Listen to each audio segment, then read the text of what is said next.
चुनाव के बाद लगातार स्पीकर के पद की बात हो रही है। आखिर क्यों पावरफुल है ये पद? क्या काम होता है स्पीकर और प्रोटेम स्पीकर का?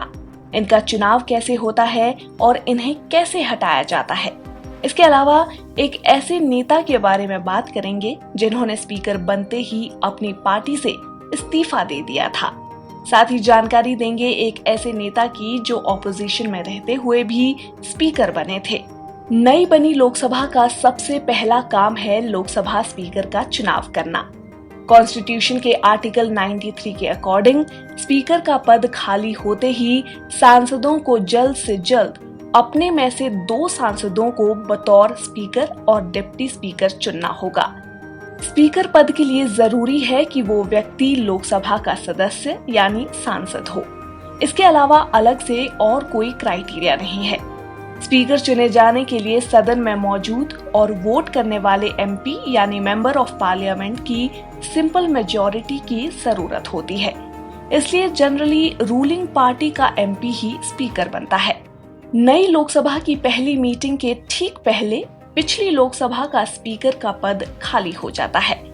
उस सिचुएशन में स्पीकर की जिम्मेदारी प्रोटेम स्पीकर निभाता है, जो चुने हुए सांसदों में सबसे सीनियर होता है। सीनियर उम्र में नहीं, बल्कि जो सबसे ज्यादा बार चुनकर संसद गया हो या जिसका सांसद का कार्यकाल सबसे ज्यादा हो। हालांकि इसमें एक्सेप्शंस भी हैं। जैसे इस साल प्रेसिडेंट द्रौपदी मुर्मू ने सांसद भर्तृहरि मेहताब को प्रोटेम स्पीकर अपॉइंट किया है, जो 7 बार सांसद बन चुके हैं। लेकिन 18वीं लोकसभा में सबसे वरिष्ठ सांसद कांग्रेस के सुरेश कोडिकुनिल हैं, जो अब अपना 8वां कार्यकाल पूरा कर रहे हैं। प्रोटेम स्पीकर एक टेम्परेरी स्पीकर होता है, जिसे संसद में स्पीकर के चुनाव तक और नए सांसदों को शपथ दिलाने के लिए अपॉइंट किया जाता है। जैसे ही नए स्पीकर का चुनाव हो जाता है, प्रोटेम स्पीकर का पद भी समाप्त हो जाता है। स्पीकर का काम और पावर क्या है? लोकसभा स्पीकर की मंजूरी के बिना सदन में कुछ भी नहीं होता। इनका फैसला ही आखिरी फैसला होता है। संसद को स्थगित करने से लेकर किसी को सस्पेंड करने तक हर अधिकार स्पीकर के पास होते हैं। संसद के सदस्यों यानी एमपीज की एलिजिबिलिटी और डिस्क्वालिफिकेशन का फैसला करने का पूरा अधिकार भी स्पीकर के पास होता है। आमतौर पर स्पीकर किसी मुद्दे पर वोट नहीं करता, लेकिन बराबरी की स्थिति में यानी टाई होने पर वो वोट कर सकता है। स्पीकर को कैसे हटाया जा सकता है?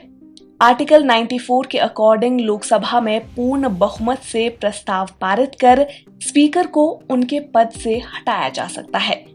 पूर्ण बहुमत का मतलब उस समय की लोकसभा की कुल सदस्यता का बहुमत, ना कि केवल उन लोगों का जो उस समय सदन में मौजूद हैं या जिन्होंने वोट दिया हो। अब बात करते हैं एक ऐसे नेता की जिन्होंने स्पीकर बनते ही अपनी पार्टी से इस्तीफा दे दिया था। 17 मार्च 1967 को डॉक्टर नीलम संजीव रेड्डी 4थी लोकसभा के स्पीकर चुने गए, लेकिन बतौर स्पीकर वे निष्पक्षता से काम कर सकें, इसलिए उन्होंने कांग्रेस को छोड़ दिया और वो पहले ऐसे स्पीकर बन गए जिन्होंने औपचारिक रूप से कांग्रेस पार्टी से इस्तीफा दे दिया था।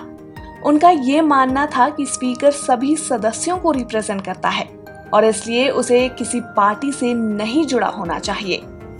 एक ऐसे सांसद जो विपक्षी सांसद होते हुए भी लोकसभा स्पीकर बने, और वो थे पूर्णो अगितोक संगमा।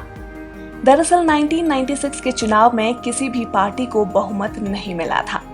बीजेपी 161 सीटों के साथ पहले नंबर पर थी और अटल बिहारी वाजपेयी को प्रेसिडेंट ने गवर्नमेंट बनाने के लिए आमंत्रित किया था।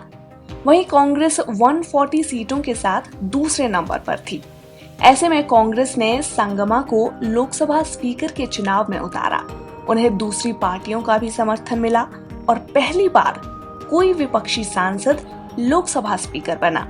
बता दें कि कांग्रेस नेता संगमा ने बतौर स्पीकर मार्च 1996 से मार्च 1998 तक काम किया। वहीं बलराम जाखड़ एकमात्र ऐसे स्पीकर रहे हैं जो 2 बार चुने गए और कार्यकाल भी पूरा किया। कांग्रेस से आने वाले जाखड़ का पहला कार्यकाल जनवरी 1980 से जनवरी 1985 तक और दूसरा कार्यकाल जनवरी 1985 से दिसंबर 1989 तक रहा। अब बात करते हैं पहली महिला लोकसभा स्पीकर की। जी हां, कांग्रेस नेता मीरा कुमार 2009 से 2014 तक लोकसभा की 15वीं स्पीकर रहीं। इस पद को संभालने वाली वे पहली महिला थी।